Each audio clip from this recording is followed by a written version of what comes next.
North south university কর্তৃক আয়োজিত আজকের এই কোরআন কনফারেন্স এবং সিরা এক্সিবিশন 2025-এ আপনারা যারা উপস্থিত হয়েছেন আপনাদের সবাইকে জানাচ্ছি আন্তরিক শুভেচ্ছা এবং মোবারকবাদ। যে টপিকটা আমি অ্যাড্রেস করার চেষ্টা করব সেটা হচ্ছে being proud of our Muslim identity. আমরা যে মুসলিম, আমরা আমাদের আত্মপরিচয় নিয়ে গর্ববোধ করি কিনা? আমরা যে মুসলিম, আমাদের কোর আইডেন্টিটি যে ইসলাম, এটা নিয়ে আমাদের মধ্যে কোনো সংশয় কাজ করে কিনা? আমরা কোনো ইনফিরিয়রিটি কমপ্লেক্সে হীনমন্যতায় ভুগি কিনা? এই বিষয়টা নিয়ে আজকে কথা বলবার চেষ্টা করবো ইনশাআল্লাহ বিইذনিল্লাহ। আমরা আল্লাহর দরবারে শুকরিয়া আদায় করছি যে আল্লাহ তাআলা আমাদেরকে ইসলাম দিয়ে ধন্য করেছেন। উই আর ব্লেসড উইথ ইসলাম, ঠিক কিনা বলেন? ইসলাম পেয়ে আমরা ধন্য, আলহামদুলিল্লাহ। এবং মজার ব্যাপার হচ্ছে আমাদেরকে ইসলামকে খুঁজে বের করতে হয়নি। অনেক নন মুসলিমদের স্টোরি আপনারা শুনবেন যে তারা নিজের সাথে নিজে যুদ্ধ করে, বোঝাপড়া করে, নিজেকে কনভিন্স করে তারপরে ইসলাম ধর্ম গ্রহণ করেছেন, রিভার্টেড মুসলিম, কনভার্টেড মুসলিম। কিন্তু তার বিপরীতে আমরা বাই বর্ন মুসলিম হিসেবে এই পৃথিবীতে এসেছি, আলহামদুলিল্লাহ। উই আর ব্লেসড উইথ ইসলাম। আমরা সবাই জানি যে ইসলাম শব্দের অর্থ হচ্ছে টু সারেন্ডার, কমপ্লিট সাবমিশন। আল্লাহ তাআলার ইচ্ছার সামনে, আল্লাহ তাআলার আদেশের সামনে সারেন্ডার করা, নিজেকে ফুললি আল্লাহর কাছে সাবমিসিভ ওয়েতে প্রেজেন্ট করা, এটাই হচ্ছে ইসলাম। আল্লাহর আদেশের সামনে, আল্লাহর ইচ্ছার সামনে নিজেকে পেশ করা, কোনো যদি কিন্তু তবে ছাড়া। আই রিপিট, আমি আবারও বলছি, কোনো যদি কিন্তু তবে ছাড়া আল্লাহর আদেশের সামনে, আল্লাহর ইচ্ছার সামনে নিজেকে উজাড় করে দেওয়ার নাম হচ্ছে ইসলাম। আল্লাহর ইচ্ছার সামনে, আদেশের সামনে নিজেকে উজাড় করে দেওয়ার নাম কি? ইসলাম। ইসলামই হচ্ছে আমাদের আইডেন্টিটি, আমাদের আত্মপরিচয় এবং আমাদের সম্মান আল্লাহ রেখেছেন ইসলামে। তাহলে নিজেকে আমরা এমনভাবে আল্লাহর কাছে প্রেজেন্ট করতে হবে, উপস্থাপন করতে হবে, এখানে কোনো যদি কিন্তু তবে কন্ডিশন থাকবে না। আল্লাহ আদেশ করেছেন তো মেনে নিয়েছি। নিজেকে উজাড় করে সঁপে দেয়া, ঠিক যেমনি সাইয়েদনা ইব্রাহিম আলাইহিস সালাম নিজেকে সঁপে দিয়েছিলেন। আল্লাহ তাআলা বলছেন ওয়া ইয ক্বালা লাহু রাব্বুহু আসলিম ক্বালা আসলামতু লিরাব্বিল আলামিন। আল্লাহ তাআলা যখন সাইয়েদনা ইব্রাহিম আলাইহিস সালামকে বলেছিলেন যে ইব্রাহিম আসলিম মানে সারেন্ডার করো, আত্মসমর্পণ করো, তিনি কোনো যদি কিন্তু তবে এগুলোর আশ্রয় নিয়েছিলেন নাকি? বলেন তো। আসলামতু লিরাব্বিল আলামিন, আল্লাহ আমি সারেন্ডার করলাম, আল্লাহ আমি আত্মসমর্পণ করলাম, আল্লাহ আমার নিজেকে আমি আপনার কাছে সঁপে দিলাম। এটাই হচ্ছে ইসলাম। এবং আমাদের সম্মান, আমাদের স্টেটাস, আমাদের ডিগনিটি, আমাদের মর্যাদা আল্লাহ তাআলা রেখেছেন এই ইসলামের ভেতরে। সাইয়েদনা ওমর ফারুক রাদিয়াল্লাহু তাআলা আনহু তিনি বলতেন নাহনু কওমুন আ'আজ্জানাল্লাহু বিল ইসলাম। আমরা তো এমন জাতি যে জাতিকে আল্লাহ তাআলা ইসলাম দিয়ে সম্মানিত করেছেন। আমরা তো এমন জাতি যে জাতিকে আল্লাহ ইসলাম দিয়ে মর্যাদা দিয়েছেন। ফাইন ইবতাগাইনাল ইজ্জাতা বিগাইরিহি আযাল্লানাল্লাহ। ইসলাম ছাড়া অন্য কোথাও যদি আমরা সম্মান তালাশ করি, স্টেটাস, ডিগনিটি, মর্যাদা তালাশ করি, তাহলে আল্লাহ তাআলা আমাদেরকে অপমানিত করে ছাড়বেন। তাহলে আওয়াজ করে বলুন তো, আমাদের সম্মান আর মর্যাদা ইসলামে। আওয়াজ করে বলি, আমাদের মর্যাদা সম্মান কোথায়? ইসলামে। And this is our identity. এটাই আমাদের আত্মপরিচয়। সম্মানিত সুধীমণ্ডলী, আমি আমার আজকের এই আলোচনায় দুইটা বিষয়কে একটু টাচ করবার চেষ্টা করব। এক নাম্বার হচ্ছে why should we feel proud of our identity. আমাদের মুসলিম আইডেন্টিটি নিয়ে আমাদের কেন প্রাউড ফিল করা উচিত? ইসলাম যে কত মহিমান্বিত, কত চমৎকার একটা religion and all encompassing way of life, এটা অনেক সময় আমরা উপলব্ধি করি না। তো আমরা বোঝার চেষ্টা করব যে কেন ইসলাম নিয়ে আমাদের প্রাউড ফিল করা উচিত।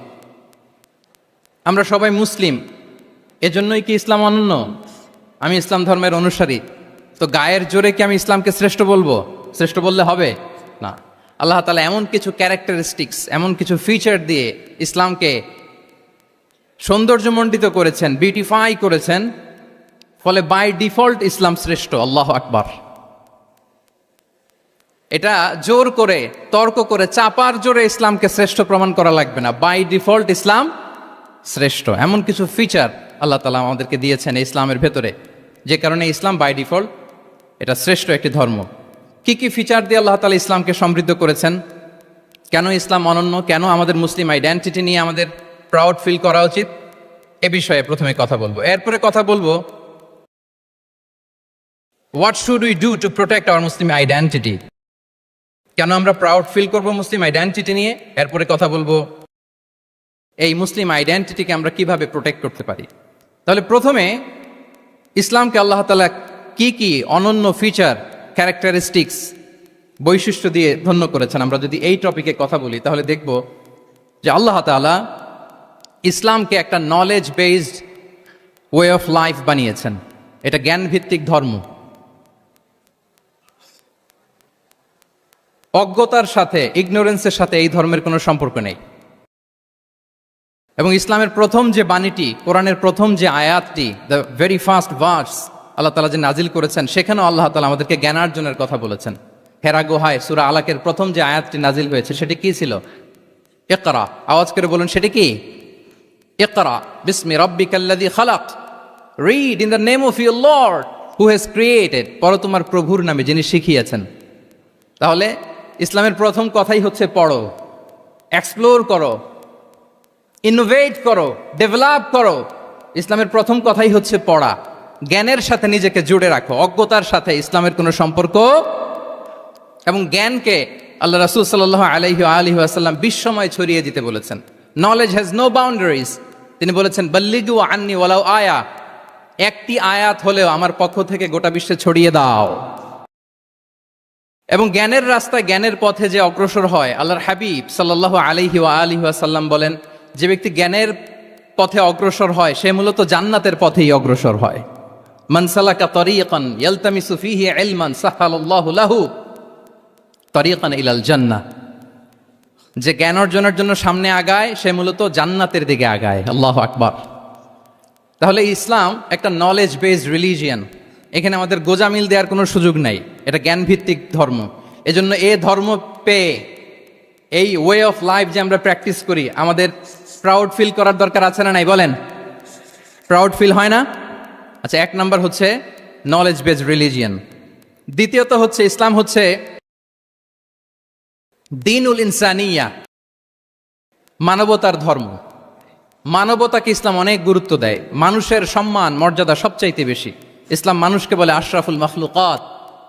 আল্লাহ তাআলা বলছেন ওয়ালাকাদ কাররামনা বানি আদম, I have dignified the status of the son of Adam. আদমের সব সন্তানদেরকে আমি মর্যাদা দিয়েছি।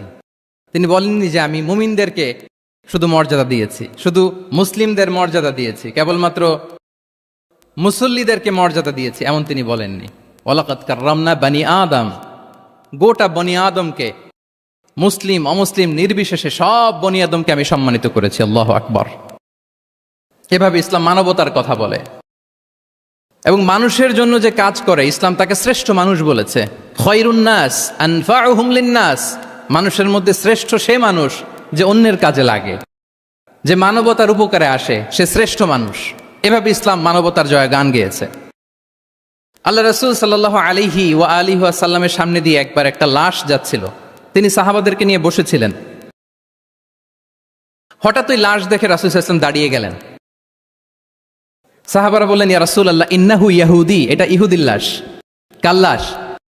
জুইশ, ইহুদির লাশ। আপনি দাঁড়ালেন যে? রাসূল সাল্লাল্লাহু আলাইহি ওয়াসাল্লাম বললেন আওয়ালাইসাত নাফসান, সে হোক ইহুদি, সে কি মানুষ নয়? এটা কি একটা প্রাণ নয়? এটা কি একটা আত্মা নয়?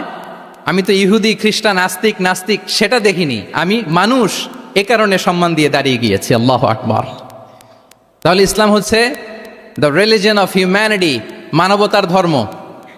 যারা আমাদেরকে মানবাধিকার শিখায়, যারা মানবতার কথা বলতে চায় আমাদের কাছে এসে, তাদের খুব ভালো করে এগুলো জেনে নেওয়া উচিত যে ১৫০০ বছর আগে ইসলাম যেভাবে মানবতাকে উচ্চে তুলে ধরেছে, মানুষের মর্যাদাকে সবচেয়ে উপরে তুলে ধরেছে, মানুষকে আশরাফুল মাখলুকাত বলেছে, নতুন করে মানবতা তাদের কাছ থেকে আমাদের শেখা লাগবে না। তাহলে এক নাম্বার হচ্ছে ইসলাম জ্ঞান ভিত্তিক ধর্ম। ২ নম্বরে বললাম ইসলাম হচ্ছে মানবতার ধর্ম। ৩ নম্বর হচ্ছে ইসলামে আল্লাহ তাআলা যে সমস্ত বিধিবিধান আমাদেরকে দিয়েছেন, ইসলামের যে রুলিংসগুলো আছে এগুলো খুব ফ্লেক্সিবল, এগুলো অত্যন্ত লাইফ ওরিয়েন্টেড। ইসলামের বিধানগুলো সোসাইটি ওরিয়েন্টেড। আপনার কাছে ওরিয়েন্ট লাগবে না এগুলোকে, মোটেও আপনার কাছে এটাকে অসম্ভব মনে হবে না, মানতে যে কঠিন লাগবে না, বুঝতে সহজ, মানতে সহজ, এরকম চমৎকার বিধিবিধান আল্লাহ তাআলা ইসলামের ভেতরে দিয়েছেন। তার মানে মানুষের সুবিধা অসুবিধাকে ইসলাম আমলে নেয়। আমাদের সাধ্যের বাইরে কোনো বিধান আল্লাহ তাআলা ইসলামে চাপিয়ে দেননি। লা ইউকাল্লিফুল্লাহু নাফসান ইল্লা উসআহা। সাধ্যের বাইরে আল্লাহ তাআলা কোনো বিধান আমাদের উপর চাপিয়ে দেন নাই। কোনো কিছু যদি আমাদের আউট অফ ক্যাপাসিটি হয়, এরকম কোনো বিধান আল্লাহ আমাদেরকে দেন নাই।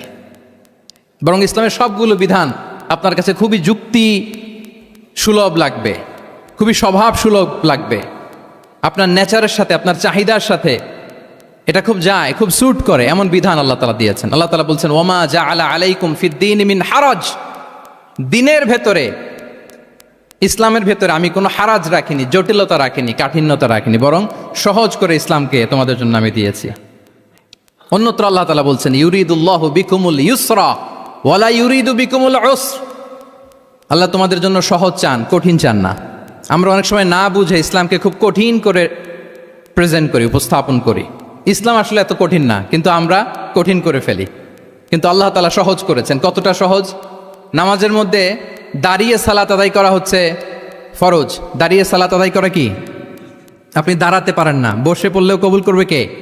আল্লাহ কবুল করবে। বসতে পারেন না, শুয়ে পড়লেও আল্লাহ কবুল করবেন। অজু করে নামাজ পড়া ফরজ, অজুর পানি নাই, তাই এমন করে নামাজ পড়লেও আল্লাহ কবুল করবেন। তাহলে বলেন তো, ইসলাম পালন কি কঠিন না সহজ? আমরা মাঝে মাঝে খুব কঠিন করে উপস্থাপন করি। অনেক সময় আমাদের কাছে লিগ্যাল অপিনিয়ন চায়, ফতোয়া জানতে চায়। আমরা এত কঠিনভাবে অনেক সময় রেসপন্স করি, যিনি জিজ্ঞেস করেছেন তার মানতে বড্ড কষ্ট হয়। কিন্তু ব্যাপারটা ছিল এমন চমৎকার করে আমাদের প্রেজেন্টেশনের দরকার ছিল যে তার কাছে খুব সহজ মনে হবে এটা। কারণ যে সমস্ত বিধিবিধান আল্লাহ তাআলা আমাদেরকে দিয়েছেন ইসলামে, এগুলো মানাটা আমাদের জন্য সহজ, ফ্লেক্সিবল। ইসলামের একটা বিধান হচ্ছে আত-তাইসির, ফ্লেক্সিবিলিটি। মানুষের সুবিধা অসুবিধা এটা ইসলাম আমলে নেয়। কতটা আমলে নেয়, ছোট্ট একটা উদাহরণ দিলে আমরা বুঝতে পারবো। রাসূল সাল্লাল্লাহু আলাইহি ওয়াসাল্লাম সাহাবাদেরকে নিয়ে একবার বসা, হঠাৎ করে এক সাহাবী এসে বললেন, ইয়া রাসূলুল্লাহ হালাকতু ইয়া রাসূলুল্লাহ, হে আল্লাহর রাসূল আমি তো শেষ। রাসূল সাল্লাল্লাহু আলাইহি ওয়াসাল্লাম বললেন, তুমি শেষ, তোমার আবার কি হলো? তো সাহাবী বলেন, ওয়াকাআতু আলা ইমরাআতি ফি রমাদান, আমি রমজান মাসে দিনের বেলায় আমার স্ত্রীর সাথে ফিজিক্যাল ইন্টিমেসিতে চলে গেছে, ভুল করে ফেলছি। আমরা জানি যে রমাদানে আমরা কিছু কাজ করতে পারি না। সিয়ামের সংজ্ঞাই হচ্ছে আসওমু হুয়াল ইমসাক আনিল আকলি ওয়া শুরবি ওয়াল জিমাই মিন তুলুইশ শামসি ইলা মিন তুলুইল ফাজরি ইলা গুরুবি শামসি মা আন-নিয়া। মানে রোজা হচ্ছে এটা এমন ইবাদত, সূর্যোদয় থেকে সূর্যাস্ত পর্যন্ত না খেয়ে থাকা, কোনো কিছু পান না করা, এবং দিনের বেলায় বিবাহিতরা তাদের স্ত্রীদের সাথেও ইন্টিমেসিতে যেতে পারবে না। এটা যদি কেউ মেনটেন করে, এটা হচ্ছে সিয়াম। তো এই সাহাবী বলে, ইয়া রাসূলুল্লাহ আমি তো শেষ, আমি তো দিনের বেলা ভুল করে ফেলছি, আমি তো আমার স্ত্রীর সাথে মেলামেশা করে ফেলছি, এখন কি করব? তো এটার আবার একটা বড় পেনাল্টি আছে। আপনারা যারা জানেন যে ইচ্ছাকৃত রোজা ভাঙলে কাজাও করতে হয়, কাফারাও দিতে হয়। কাজা মানে একটা রোজার জন্য একটা রোজা, আর কাফারা মানে হচ্ছে আরো 60টা রোজা রাখতে হবে। কয়েকটা জিনিস আছে, বেসিক্যালি 3টা। তো রাসূল সাল্লাল্লাহু আলাইহি ওয়াসাল্লাম তাকে বললো যে তোমার তো পেনাল্টি হয়েছে, তুমি তো বড় ভুল করে ফেলছো, তো তোমার কাছে কি এরকম কোনো দাস আছে যেটাকে তুমি আজাদ করে দিতে পারবা, মুক্ত করে দিতে পারবা, তাহলে পেনাল্টি আদায় হয়ে গেল। সে বলে, ইয়া রাসূলুল্লাহ না, আমার তো এত সক্ষমতা নাই, আমার কাছে তো কোনো দাস নাই। আচ্ছা, দাস নাই। তো রাসূল সাল্লাল্লাহু আলাইহি ওয়াসাল্লাম বললেন, তাইলে তুমি টানা 2 মাস রোজা রাখতে হবে, তাইলেও পেনাল্টি হয়ে যাবে, আদায় হয়ে যাবে, পারবা? সে বলে, ইয়া রাসূলুল্লাহ 2 মাস রোজা রাখা তো এটা কঠিন হয়ে যায়, ইটস নট এ জোক। টানা 60 দিন কি করে রোজা রাখা? তো রাসূল সাল্লাল্লাহু আলাইহি ওয়াসাল্লাম বললেন, এটাও পারবে না, তাহলে 60 জন মিসকিনকে খাবার খাইয়ে দিতে হবে এজ এ পেনাল্টি। এটা বড় অন্যায় করে ফেলছো, 60 জন মিসকিনকে খাবার খাওয়াবে, এটা পারবা? সে বলে, ইয়া রাসূলুল্লাহ এটাও পারবো না। তাহলে কয়টা অপশন দিয়েছিলেন রাসূল সাল্লাল্লাহু আলাইহি ওয়াসাল্লাম? আওয়াজ করে বলেন তো কয়টা? একটাও উনি পারবে না। দাসও আজাদ করতে পারবে না, 2 মাস রোজাও রাখতে পারবে না, 60 জনকে খাওয়াতেও পারবে না। তো রাসূল সাল্লাল্লাহু আলাইহি ওয়াসাল্লাম বললেন, কিছুই যখন পারবে না, কি আর করা, যাও একটু অপেক্ষা করো, দেখি কি করা যায় তোমাকে নিয়ে। তো রাসূল সাল্লাল্লাহু আলাইহি ওয়াসাল্লাম অন্যান্যদের প্রশ্নের উত্তর দিচ্ছিলেন। সময় যাচ্ছে যাচ্ছে হঠাৎ করে রাসূল সাল্লাল্লাহু আলাইহি ওয়াসাল্লামের দরবারে এক ঝুড়ি সাদাকার খেজুর আসলো, এক ঝুড়ি। তো সাদাকার এক ঝুড়ি খেজুর দেখে রাসূল সাল্লাল্লাহু আলাইহি ওয়াসাল্লাম বললেন, ওই ব্যক্তিকে ডাকো যার কিছু নাই, কিছুই করতে পারবে না। ডেকে আনা হলো। রাসূল সাল্লাল্লাহু আলাইহি ওয়াসাল্লাম বললেন, যাও, তুমি তো কিছুই করতে পারবে না, এই এক ঝুড়ি চ্যারিটির খেজুর, সাদাকার খেজুর তুমি গরিবদের মাঝে বিতরণ করে দাও, তাসাদ্দাক বিহা, এটা বিতরণ করে দাও, তাইলে আশা করি আল্লাহ তোমাকে মাফ করবে। তো এই সাহাবী বলে, ইয়া রাসূলুল্লাহ, আলা আফকারা মিন্না ইয়া রাসূলুল্লাহ, আমার চেয়েও গরিব কাউকে খুঁজে বের করে দান করতে হবে? তো রাসূল সাল্লাল্লাহু আলাইহি ওয়াসাল্লাম বললেন, হ্যাঁ, গরিবকেই তো দিতে হবে। তো উনি বললেন যে, রাসূলুল্লাহ, পুরো মদিনার তল্লাটে আমার চাইতে গরিব কেউ আর নাই, আমি সবচাইতে গরিব। ফাদাহিকা রাসূলুল্লাহ হাত্তা বাদাত আনিয়াবু, এ কথা শুনে রাসূল সাল্লাল্লাহু আলাইহি ওয়াসাল্লাম হেসে দিলেন। এত হেসে দিলেন যে রাসূল সাল্লাল্লাহু আলাইহি ওয়াসাল্লামের এই পাশের চোয়ালের দাঁত দেখা গেল। এত বেশি হাসেন না উনি, নিজেকে ধরে রাখতে পারলেন না, হাসি আটকে রাখতে পারলেন না। ফাদাহিকা রাসূলুল্লাহ, হেসে দিলেন। হাত্তা বাদাত আনিয়াবু, ওনার দাঁতের এপাশ ওপাশ দেখা গেল।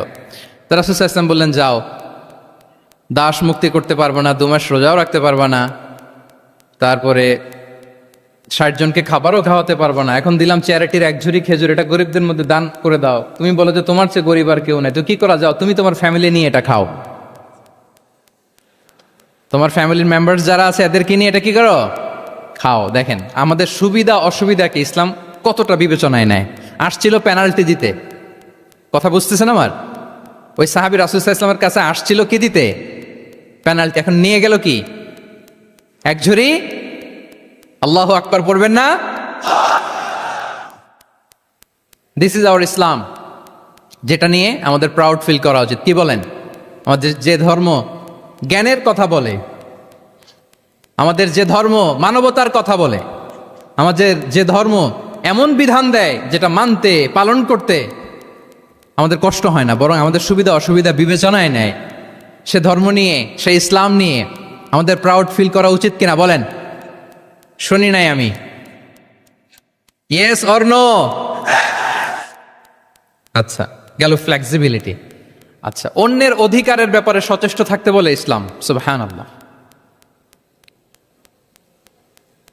আল মুসলিমু মান সালিম আল মুসলিমুনা মিন লিসানিহি ওয়া ইয়াদিহি, মুসলিম তো সে যার হাত থেকে, যার হাতের অনিষ্ট, মুখের অনিষ্ট থেকে তার আশেপাশের ভাইয়েরা নিরাপদে থাকে, সে হচ্ছে মুসলিম।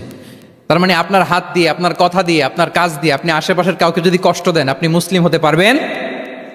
আপনি আশেপাশের কাউকে কষ্ট দিতে পারবেন না। আপনার নেইবরকে যদি আপনি কষ্ট দেন, আপনি মুসলিম হতে পারবেন না।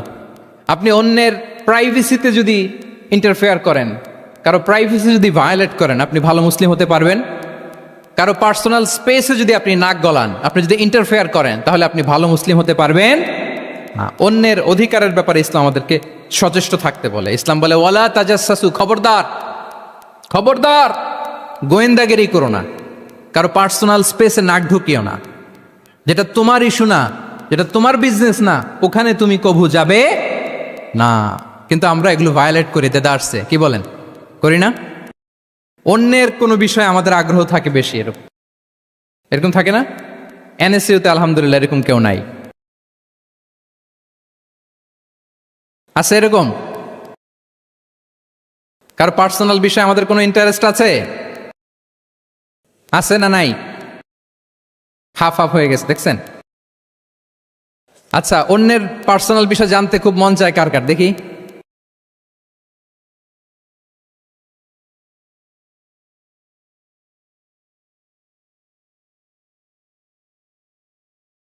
হাত তুলে ফেলছে কয়েকজন, আল্লাহ হেদায়েত দেখ আমাদেরকে। আচ্ছা, অন্যের পার্সোনাল বিষয়ে নাক গলাই না, এরকম কারা কারা, দেখি।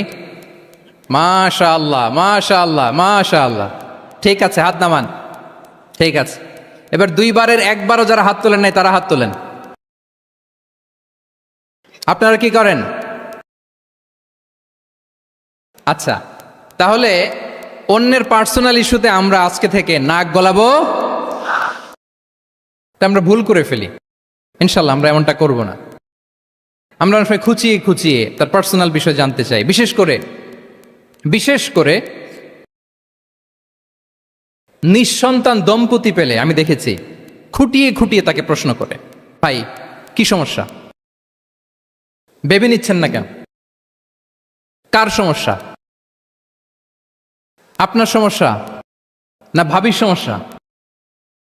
আর বেটা তোর কি সমস্যা সেটা বল।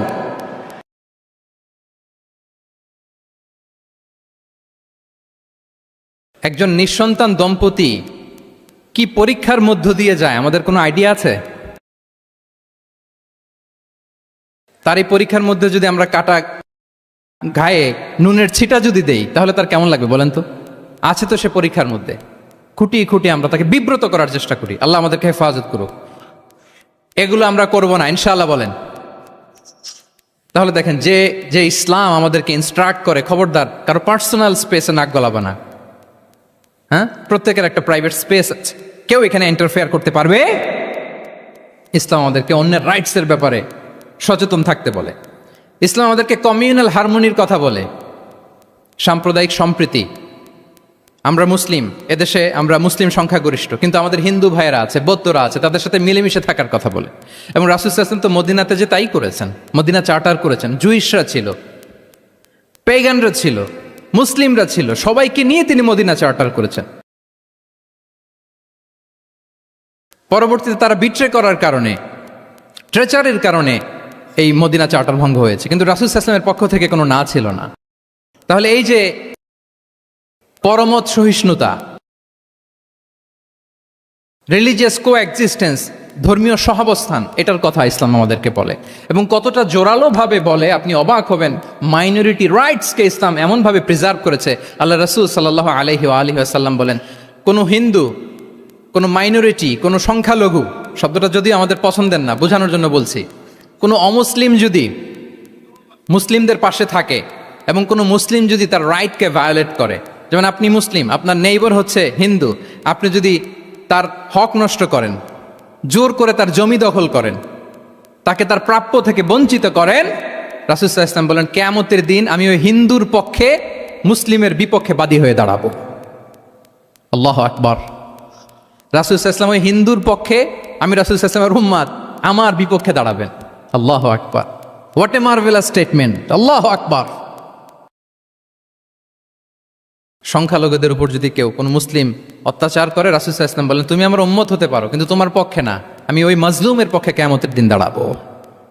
দিস ইজ ইসলাম। ইসলাম আমাদেরকে অন্য যে ফেইথ আছে, Islam teaches us to respect other faith. অন্যান্য যে ফেইথগুলো আছে এগুলোর প্রতি শ্রদ্ধা দেখাতে বলে, সম্মান দেখাতে বলে। আল্লাহ তাআলা বলছেন ওয়ালা তাসুব্বুল্লাযীনা ইয়াদউনা মিন দুনিল্লাহি ফায়াসুব্বুল্লাহা আদওয়ান বিগাইরি ইলম। ওহে বিশ্বাসীরা, আল্লাহকে ছাড়া তারা যাদেরকে ডাকে, যাদের উপাসনা করে, ওই সমস্ত দেবদেবীকে তোমরা গালি দিও না। ফলে রাগান্বিত হয়ে অজ্ঞতাবশত তারা আল্লাহকে গালি দিবে। কথা বুঝতে পেরেছেন? ওরা নানা কিছুর উপাসনা করে, কিন্তু আমরা কি যেসব জিনিসের তারা উপাসনা করে তাদেরকে গালি দিতে পারবো বলেন? আল্লাহ স্পষ্ট করে বলেছেন খবরদার তাদের দেবতাদের গালি দিও না, তাহলে ওরা আল্লাহকে গালি দিবে। তাহলে কেমন যেন আল্লাহকে গালি খাওয়ানোর কারণ হলাম কে? আমি। কেউ যদি অন্য ধর্মকে ছোট করে সে মূলত ইসলামকে ছোট করে। আই রিপিট, আমি আবারও বলছি, যে অন্য ধর্মকে ছোট করে সে ইসলামকে ছোট করে। তাহলে অন্যান্য যে ফেইথ আছে এগুলোর ব্যাপারে আমাদেরকে শ্রদ্ধাশীল থাকতে বলেছে ইসলাম। সর্বশেষ ব্যালেন্সড অ্যাপ্রোচের কথা ইসলাম আমাদেরকে বলেছে। আমরা যেন ভারসাম্যপূর্ণ জীবন আচরণে বিশ্বাসী হই, আমাদের কথায়, আমাদের কাজে, আমাদের বিশ্বাসে, আমাদের আচরণে। দাওয়াতি কাজ করার ক্ষেত্রে, ইসলামকে বোঝার ক্ষেত্রে, ইসলামকে বোঝানোর ক্ষেত্রে আমাদেরকে ব্যালেন্সড অ্যাপ্রোচে বিশ্বাসী হতে হবে, ভারসাম্যপূর্ণ আচরণ করতে হবে, যেটাকে আরবিতে বলে আল ওয়াসাতিয়া। আলহামদুলিল্লাহ, শাইখ আহমদুল্লাহ আমাদের মাঝে উপস্থিত হয়েছেন, আমরা পড়ি আলহামদুলিল্লাহ।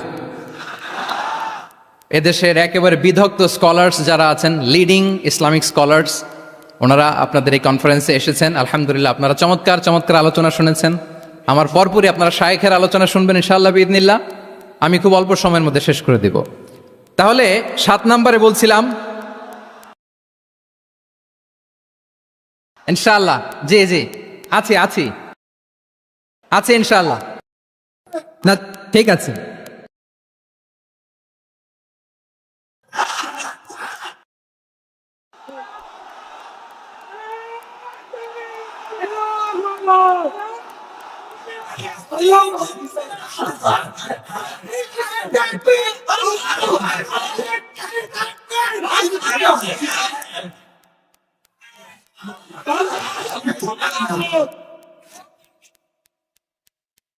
সম্মানিত সুধী মণ্ডলী, ওয়াকাযালিকা জাআলনাকুম উম্মাতাও ওয়াসাতা লিতাকুনু শুহাদাআ আলান নাস ওয়া ইয়াকুনা আর-রাসূলু আলাইকুম শাহীদা।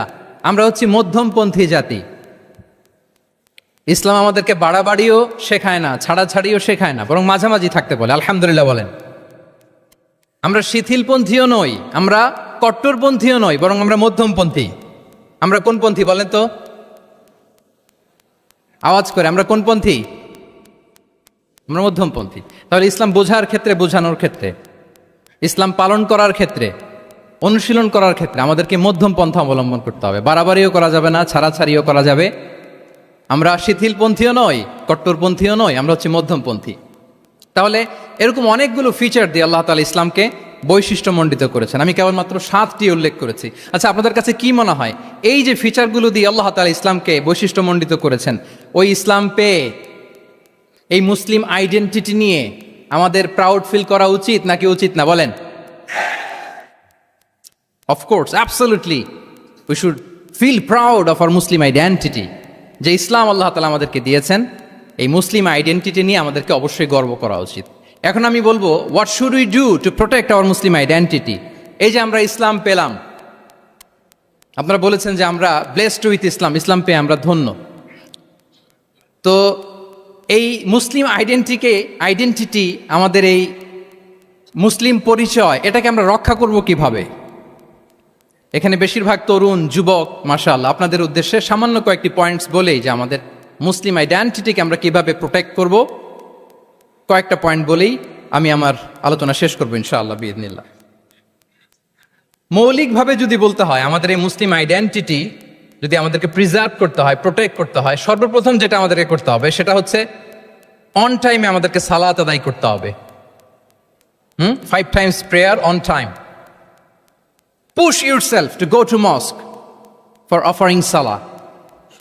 নিজেকে পুশ করতে হবে। প্রথম হিসেব নিবেন। এনএসইউর যুবক ভাইয়েরা আমার দিকে তাকান। প্রথম আল্লাহ তাআলা হিসেব নিবেন কিয়ামতের ময়দানে এই সালাতের। আউয়ালু মা ইউহাসাবু বিহিল আবদু ইয়াউমাল কিয়ামাতি আস-সালাহ। সর্বপ্রথম আল্লাহ তাআলা এই সালাতের হিসাব নেবে। এই সালাতের হিসাব যদি আমরা সুন্দর করে দিতে পারি, সব সুন্দর হয়ে যাবে। এবং ঈমান আর কুফরের মাঝে পার্থক্য হচ্ছে এই সালাহ। আওয়াজ করে বলুন, ঈমান আর কুফরের মাঝে পার্থক্য কি? এটাতে কোনো ছাড় নাই, compulsory. Push yourself to offer Salah on time. এটাই আমাদের আইডেন্টিটি। মুসলিম আইডেন্টিটির প্রথম কথা হচ্ছে সালাত। যার সালাত নাই তার ঈমান নাই। আওয়াজ করে বলেন, যার সালাত নাই তার কি নাই? আমাদের অনেক তরুণরা মুসলিম উম্মার মুক্তি কিভাবে হবে এটা নিয়ে খুব পেরেশান, কিন্তু সালাতের ব্যাপারে উদাসীন। এরকম আছে না নাই? এটা হইল? এটা যায়? হ্যাঁ, যে ব্যক্তি মুসলিম উম্মার মুক্তি নিয়ে টেন্সড, সে সালাতে উদাসীন, এটা মেনে নেওয়া যায় না। তাহলে মুসলিম আইডেন্টিটি প্রোটেক্ট করতে হলে সর্বপ্রথম আমাদেরকে সালাতে যত্নবান হতে হবে, 1 নাম্বার। 2 নাম্বার হচ্ছে আল কোরআন আল কারীমের সাথে আমাদের অ্যাটাচমেন্টটাকে মজবুত করতে হবে। 1 নাম্বার হচ্ছে সালাত, মুসলিম আইডেন্টিটির। 2 নাম্বার হচ্ছে কোরআন। আওয়াজ করে বলেন, 2 নাম্বার কি? কোরআনের সাথে আমাদের অ্যাটাচমেন্ট বাড়াইতে হবে। অনেকের কোরআনের ইন ডেপথ নলেজ অনেক ভালো, কোরআনের রিফ্লেকশনগুলো খুব ভালো জানে, কিন্তু কোরআন তেলাওয়াতের বেহাল দশা। এরকম আছে না? আবার আমাদের অনেক ভাইদের কোরআন তেলাওয়াত মাশাআল্লাহ খুব বিশুদ্ধ, কিন্তু তার আবার কোরআনের রিফ্লেকশনগুলো জানা নাই। দুইটাই আমাদের জন্য crisis. Recitation and reflection both are needed. দুইটাই লাগবে। যে প্রজন্ম কোরআন জানে না তারা কখনো সফল হতে পারে না। আই রিপিট, আমি আবারও বলছি, যে প্রজন্ম কোরআন জানে না তারা কখনো সফল হতে পারে না। তাহলে আমাদের মুসলিম আইডেন্টিটিকে যদি প্রিজার্ভ করতে হয়, প্রোটেক্ট করতে হয়, প্রথমে আমাদেরকে সালাতের ব্যাপারে সোচ্চার হইতে হবে, সচেতন হইতে হবে। 2 নম্বরে কোরআনের সাথে আমাদেরকে অ্যাটাচমেন্ট বাড়াইতে হবে। কোরআন যেমনি বিশুদ্ধভাবে আমার আবৃত্তি করতে, তেলাওয়াত করতে জানতে হবে, আবার কোরআনের রিফ্লেকশনগুলো, কোরআনের শিক্ষাগুলো আমাদেরকে জানতে হবে। দুটো গেল। 3 নম্বর হচ্ছে হালাল হারাম কনসার্ন। হালাল যদি আপনি মেনটেন না করেন, আপনার কোনো মুসলিম আইডেন্টিটি নাই।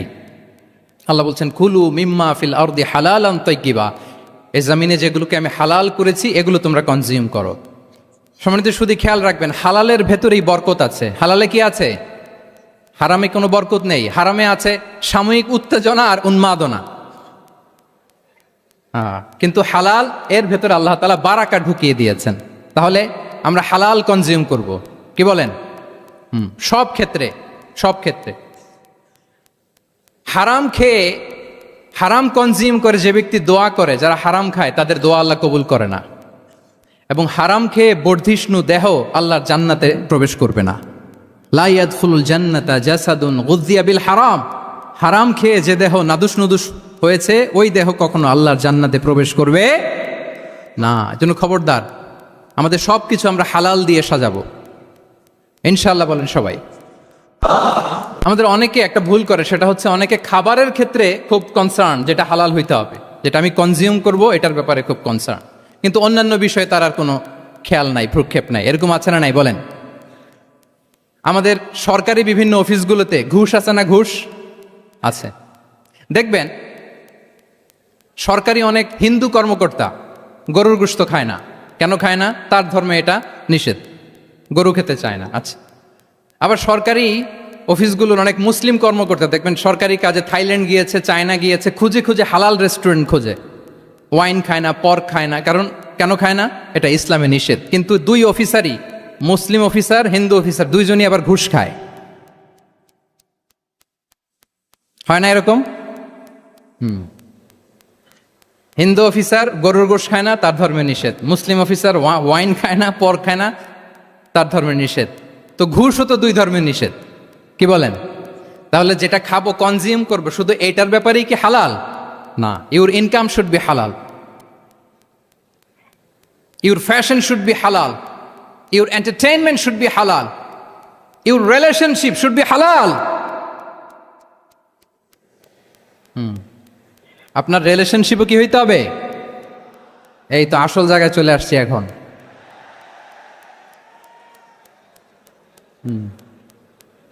হালাল রিলেশনশিপ কোনটা? বিয়ে। এই পবিত্র বিয়ের মাধ্যমে আমরা এই হালাল রিলেশনশিপকে উপভোগ করতে পারবো। এর বাইরে আর কোনো রিলেশনশিপে যাওয়া যাবে? হ্যাঁ। প্রি ম্যারিজ রিলেশনশিপ, এটা কি হালাল না হারাম? হ্যাঁ, ফতোয়া আপনারাই দিয়ে দিচ্ছেন। বলেন, বিবাহ বহির্ভূত যে কোনো রিলেশনশিপ হালাল নাকি হারাম? এক্সট্রা ম্যারিটাল যে কোনো রিলেশনশিপ বলেন হালাল নাকি হারাম? সাবধান হইতে হবে। তাহলে হালালের সাথে আমাদের সম্পর্কটাকে জোরদার করতে হবে। আচ্ছা, আপনারা আমার সাথে আছেন তো? মুসলিম আইডেন্টিটি রক্ষায় প্রথমে কি বলেছিলাম? সালাত। 2 নম্বরে অ্যাটাচমেন্ট উইথ কোরআন। 3 নম্বরে কি? হ্যাঁ, হালাল মেনটেন করতে হবে। আচ্ছা গেল। 4 নাম্বার হচ্ছে আমাদের একটা গুড সার্কেল মেনটেন করতে হবে always. Engage with good circle, maintain a good circle. যত টক্সিক পিপল আছে এদেরকে ইগনোর করবেন, দূরে থাকবেন। আপনাকেও ভালো করতে দিবে না, নিজেরাও ভালো থাকবে না। এরকম আছে না নাই? ভালো স্টাডি সার্কেল মেনটেন করব আমরা। দিনের মৌলিক বিষয়গুলো শেখার জন্য একটা ভালো সার্কেল মেনটেন করব। এমন সার্কেলে থাকবেন, এমন লোককে বন্ধু বানাবেন যাকে দেখলেই আল্লাহর কথা স্মরণ হয়, কি বলেন? এরকম একটা ভালো পরিবেশ খুঁজে নেন, একটা দিনী সার্কেল খুঁজে নেন। Never stop learning Islamic knowledge. যারা এই যে নলেজ শেয়ারিং সেশন করে, ইসলামিক হালাকা করে, কোরআনিক স্টাডি সার্কেল করে, এই সার্কেলগুলোর সাথে আমরা থাকবো ইনশাআল্লাহ। কি বলেন? সবাই থাকবেন তো? তা না হলে মুসলিম আইডেন্টিটি আমরা প্রোটেক্ট করতে পারবো না। আচ্ছা, 5 নম্বরে হচ্ছে এঙ্গেজ উইথ গুড ওয়ার্ক। কল্যাণমূলক কাজের সাথে নিজেকে আমরা জড়িয়ে রাখবো। এই যে টাইমটা আপনার লাইফের সবচেয়ে ক্রিম টাইম আপনি পার করছেন, বেশিরভাগ শ্রোতাই তো এখানে তরুণ এবং যুবক, এই সময় আপনি আর পাবেন না, কখনো পাবেন না। এই টাইমটাকে যেন আমরা কাজে লাগাই। এমন সময় আপনারা পার করছেন, আপনারা চাইলে বাতাসের গতিকে আপনারা পাল্টে দিতে পারেন, সাগরের স্রোতকে উল্টে দিতে পারেন, আপনারা চাইলে ইতিহাস গড়তে পারেন। এই যে 24-এর এই যে আপরাইজিং হলো, কারা করেছে এটা? হ্যাঁ, প্রবীণরা না নবীনরা? বলেন তো।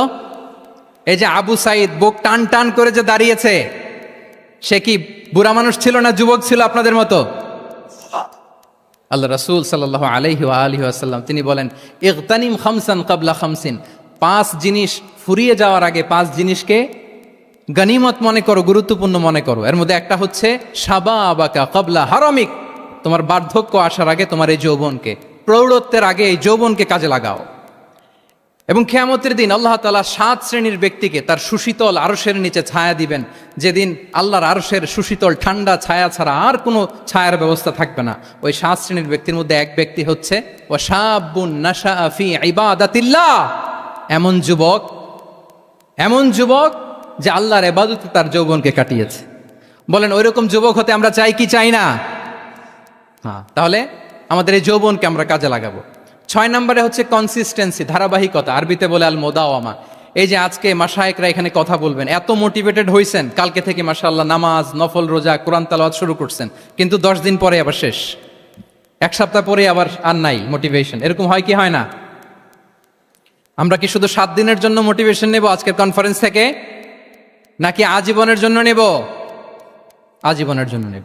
ধারাবাহিকভাবে রেগুলার আমরা কিছু নফল ইবাদত করব, রেগুলার আমরা আধা পৃষ্ঠা হলেও আল্লাহর কিতাব কোরআন তেলাওয়াত করব, প্রতিদিন 2টি আয়াত হলেও আমরা অর্থ পড়ব, একটি হলেও আল্লাহ রাসূল সাল্লাল্লাহু আলাইহি ওয়াসাল্লামের হাদিস আমরা পড়ব। তাহলে ধারাবাহিক আমল আল্লাহর কাছে খুব প্রিয়। আহাব্বুল আ'মালি ইলাল্লাহি আদওয়ামুহা ওয়া ইন কাল্লা, রাসূল সাল্লাল্লাহু আলাইহি ওয়াসাল্লাম বলেন আল্লাহর কাছে সবচাইতে প্রিয় আমল ওইটা যেটা আমার বান্দা নিয়মিত করে, ধারাবাহিকভাবে করে, যদিও পরিমাণে ওইটা অল্প, যদিও পরিমাণে সেটা কি অল্প। তাহলে এই মোটিভেশনকে আমরা কন্টিনিউ করব ইনশাআল্লাহ। বলেন সবাই। সব শেষে খুবই গুরুত্বপূর্ণ হাম্বলনেস, বিনয় থাকতে হবে আমাদের, ডাউন টু আর্থ হইতে হবে। আমাদের মুসলিম আইডেন্টিটির সাথে অ্যারোগেন্সের কোনো সম্পর্ক নাই। ওমা তাওয়াদা আহাদুন লিল্লাহি ইল্লা রাফাআহুল্লাহ, রাসূল সাল্লাল্লাহু আলাইহি ওয়াসাল্লাম বলেন যে আল্লাহর জন্য বিনয়ী হয়, নিচু হয়, আল্লাহ তাকে সম্মানিত করেন। বলেন আমরা সম্মানিত হতে চাই কি চাই না? রাসূল সাল্লাল্লাহু আলাইহি ওয়াসাল্লাম দোয়া করতেন, আল্লাহুম্মা জাআলনি সাবুরা ওয়া জাআলনি শাকুরা ওয়া জাআলনি ফি আইনি সাগীরা ওয়া ফি আয়ুনিন নাসি কাবীরা। হে আল্লাহ, আপনি আমাকে শুকরগুজার বান্দা বানান। হে আল্লাহ, আপনি আমাকে ধৈর্যশীল বান্দা বানান। হে আল্লাহ, আপনি আমাকে আমার নিজের চোখে আমাকে ছোট বানান, মানুষের চোখে আপনি আমাকে বড় বানান। রাসূল সাল্লাল্লাহু আলাইহি ওয়াসাল্লাম নিজ চোখে ছোট থাকতে চেয়েছেন, ফলে গোটা বিশ্বের চোখে রাসূল সাল্লাল্লাহু আলাইহি ওয়াসাল্লামকে বড় মহামানব বানিয়েছেন কে? এখন আপনি নিজের চোখেই যদি বলেন যে আমি অনেক বড়, তাহলে হবে না। এই হাম্বলনেসটা আমাদের থাকতে হবে। সম্মানিত ভাইয়েরা, আমাদের অনেক তরুণদেরকে আমি দেখি যে নতুন দিনে ফিরেছে, নতুন তার মধ্যে উপলব্ধি আসছে, রিয়েলাইজেশন আসছে যে আগে রং ট্র্যাকে ছিলাম, এখন রাইট ট্র্যাকে আসতে চাই, ইসলামকে অনুশীলন করতে চাই। আলহামদুলিল্লাহ, খুব ভালো। তো তার যখন রিয়েলাইজেশন আসছে, সে কিছু পড়াশোনা শুরু করে দেয়, কিছু পড়াশোনা করে, কিছু স্কলার্সদের লেকচার শুনে। তো অনেক তরুণের মধ্যে এই সমস্যাটা একটা কমন ফেনোমেনা, যে একটু পড়াশোনা করে, একটু কিছু স্কলার্সদের লেকচার শুনেই ও মনে করে যে আমি সব জেনে গেছি। কি মনে করে? আমি সব জেনে গেছি। এরপরে এখানেই ক্ষান্ত হয় না, এরপরে সে ভুল ধরতে আরম্ভ করে স্কলার্সদের। সে বলে যে উনি এই ভুল করছে, উনি এই ভুল করছে, উনি ভ্রান্ত, উনি বাতেল। এরকম একটা কমন ফেনোমেনা আমাদের মধ্যে আছে না নাই? বলেন না, অ্যাবসলিউটলি রং। শিক্ষানবিশ যারা, তারা এটা করবে না।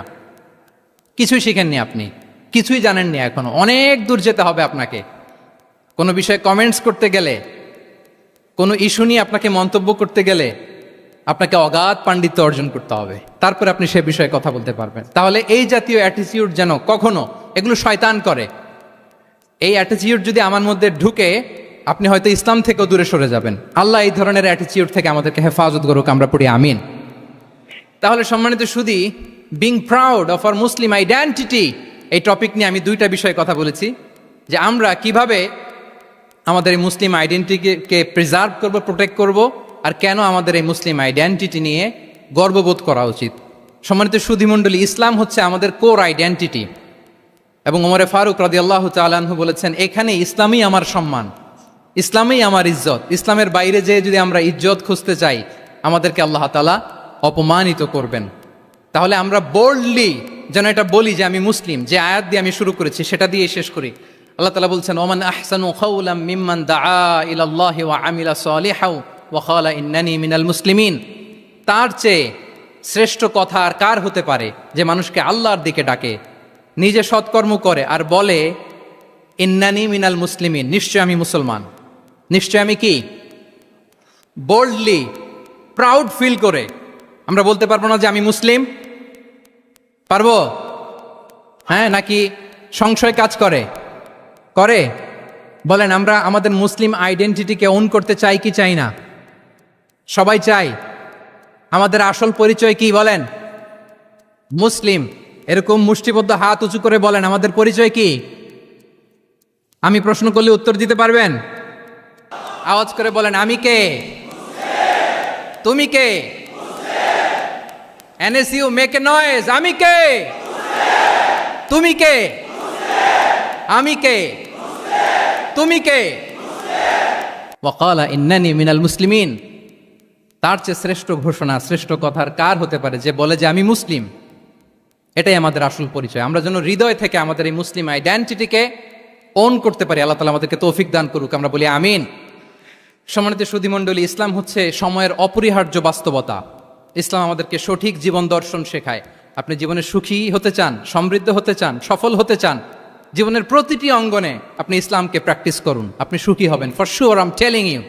কারণ ইসলামের ছায়াতলেই রয়েছে আমার, আপনার, আমাদের সকলের আলোক স্নাত মুক্তি। আল্লাহ তাআলা আমাদের সবাইকে কথাগুলো বোঝার ও আমল করার তৌফিক দান করুক।